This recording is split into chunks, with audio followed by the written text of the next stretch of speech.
Nama saya Indah Purwasi dari S1 Prodi Kesehatan Masyarakat Reguler B tingkat 2.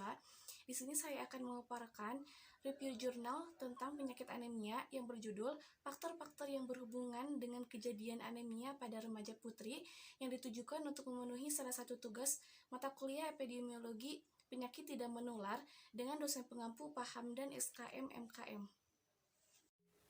Langsung kita mulai review jurnal yang berjudul Faktor-faktor yang berhubungan dengan kejadian anemia pada remaja putri. Jurnal ini dipublikasi oleh Dunia Keperawatan volume 5 nomor 1 Maret 2017 dari halaman 1 sampai halaman 10. Penulis Abdul Basit, Rizmi Agustina, dan Nurdiani. Review Indah Purwasi dari kelas reguler B semester 4 Prodi 1 Kesehatan Masyarakat Stikes Kuningan. Selanjutnya, pendahuluan. Remaja putri pada setiap bulannya akan mengalami menstruasi yang mana pada saat menstruasi ini mereka akan berisiko terkena anemia, ditambah lagi dengan kebiasaan diet remaja putri yang kurang baik yang dapat meningkatkan risiko terjadinya anemia. Anemia merupakan keadaan di mana kadar hemoglobin atau sel darah merah di dalam tubuh berada di bawah normal, yang mana apabila dibiarkan dapat menyebabkan masalah kesehatan bagi si penderita. Anemia juga dapat menimbulkan gejala seperti lesu, lemah, letih, lelah, dan cepat lupa. Selain itu, anemia juga dapat menyebabkan tubuh mudah terkena infeksi dikarenakan terjadinya penurunan daya tahan tubuh. Selanjutnya, ada beberapa faktor yang dapat menyebabkan anemia, antara lain adalah status gizi, menstruasi, dan sosial ekonomi. Hasil riset kesehatan dasar Riskesdas Nasional tahun 2013 menunjukkan prevalensi anemia pada usia 5-14 tahun sebesar 26,4%. Berdasarkan hasil penelitian status anemia oleh Dinas Kesehatan Kota Banjarbaru pada tahun 2015, presentasi kejadian anemia pada siswi sekolah menengah pertama atau SMP adalah sebesar 59%.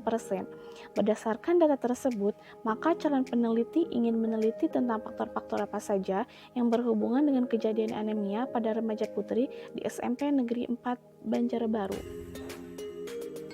Metode penelitian.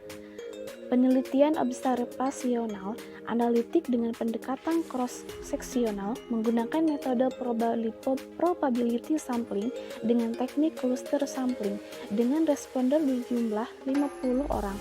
Kriteria dalam penelitian ini adalah bersedia menjadi responden dalam penelitian ini, sudah pernah mengalami menstruasi, responden tinggal bersama orang tua, dan tidak sedang sakit. Data dalam penelitian ini didapatkan dari pemeriksaan kadar hemoglobin, status IMT/PRU, serta dan lembar kuesioner. Penelitian ini dilaksanakan di SMP Negeri 4 Banjarbaru pada bulan Desember 2014. Selanjutnya ada hasil dan pembahasan. Berdasarkan data dari 50 responden yang diperiksa kadar hemoglobinnya didapatkan lebih dari setengah 54% responden mengalami anemia. Sebagian besar 86% responden memiliki status gizi yang normal, lebih dari setengah atau 60% responden memiliki lama menstruasi yang normal, lebih dari setengah atau 52% responden memiliki panjang siklus menstruasi yang normal, lebih dari setengah 52 orang tua responden berpendidikan rendah, dan lebih dari setengah atau 56% orang tua responden memiliki pendapatan di bawah UMR Kota Banjarbaru. Kadar normal hemoglobin atau sel darah merah untuk anak SMP yaitu lebih kecil dari 12 gram per dl.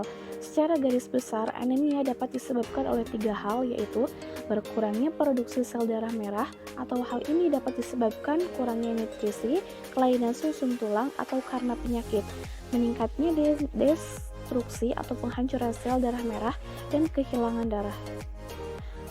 Presentasi anemia pada remaja putri di SMP Negeri 4 Banjarbaru adalah sebesar 54%. Menurut kriteria anemia yang ditentukan WHO, hal tersebut menunjukkan adanya masalah kesehatan masyarakat berat atau severe public health problem dengan batas prevalensi anemia lebih besar dari 40%. Isi dari pembahasan tersebut yang pertama ada hubungan status gizi dengan kejadian anemia pada remaja putri di SMP Negeri 4 Banjarbaru. Berdasarkan tabel data, kejadian anemia paling banyak terjadi pada remaja yang memiliki status gizi normal dengan presentase sebesar 44%. Hasil analisis hubungan status gizi dengan kejadian anemia dengan uji Fisker-Exas didapatkan p-value sebesar 0,04 lebih besar dari 0,05 yang berarti HO diterima, sehingga tidak terdapat hubungan antara status gizi dengan kejadian anemia pada remaja putri di SMP Negeri 4 Banjarbaru. Anak remaja saat ini sering sekali kurang perhatikan konsumsi makanan mereka. Mereka sering mengonsumsi makanan yang kurang sehat seperti gorengan serta jarang mengkonsumsi sayuran. Padahal kecukupan gizi sangatlah penting karena kekurangan gizi dapat menyebabkan penurunan pembentukan sel darah merah yang mana dapat menyebabkan anemia. Yang kedua yaitu hubungan lama menstruasi dengan kejadian anemia pada remaja putri di SMP Negeri 4 Banjarbaru.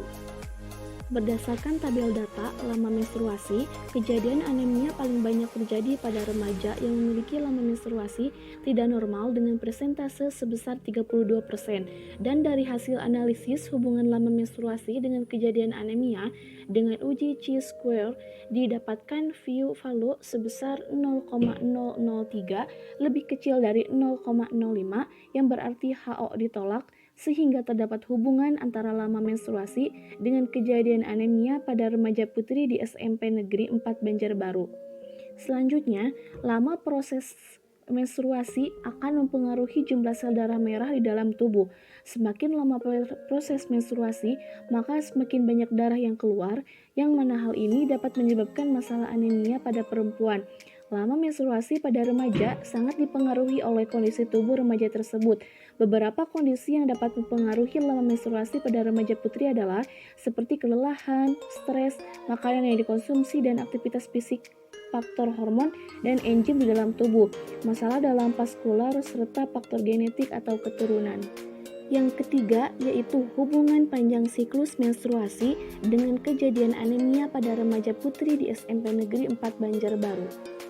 Berdasarkan data, kejadian anemia paling banyak terjadi pada remaja yang memiliki panjang siklus menstruasi tidak normal dengan persentase sebesar 36%, dan dari hasil analisis hubungan panjang siklus menstruasi dengan kejadian anemia dengan uji Chi-square didapatkan p-value sebesar 0,03 lebih kecil dari 0,05 yang berarti HO ditolak, sehingga terdapat hubungan antara panjang siklus menstruasi dengan kejadian anemia pada remaja putri di SMP Negeri 4 Banjarbaru. Hal ini dapat terjadi dikarenakan panjang siklus menstruasi yang tidak normal menyebabkan remaja putri lebih banyak kehilangan darah dibandingkan dengan remaja yang memiliki panjang siklus menstruasi yang normal. Selanjutnya ada hubungan tingkat pendidikan orang tua dengan kejadian anemia pada remaja putri di SMP Negeri 4 Banjarbaru. Berdasarkan data, kejadian anemia paling banyak terjadi pada remaja yang memiliki orang tua atau ibu yang berpendidikan rendah dengan persentase sebesar 42%.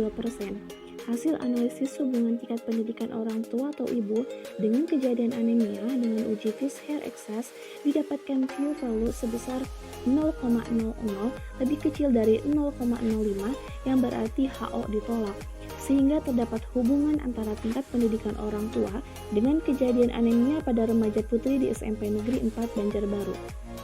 Keluarga yang memiliki pendidikan yang tinggi akan lebih memperhatikan pola makan anaknya dikarenakan mereka mengetahui asupan nutrisi yang diperlukan oleh anaknya dan dapat lebih mudah menerima dan memilih informasi yang berguna bagi dirinya dan keluarganya, serta dapat mengaplikasikannya dalam kehidupan sehari-hari. Yang terakhir yaitu hubungan tingkat pendapatan orang tua dengan kejadian anemia pada remaja putri di SMP Negeri 4 Banjarbaru. Berdasarkan data tabel, kejadian anemia paling banyak terjadi pada remaja yang memiliki orang tua tingkat pendapatannya rendah atau di bawah UMR dengan persentase sebesar 52%. Hasil analisis hubungan tingkat pendapatan orang tua dengan kejadian anemia dengan uji Chi-square didapatkan p-value sebesar 0,00 lebih kecil dari 0,05 yang berarti HO ditolak, sehingga terdapat hubungan antara tingkat pendapatan orang tua dengan kejadian anemia pada remaja putri di SMP Negeri 4 Banjarbaru.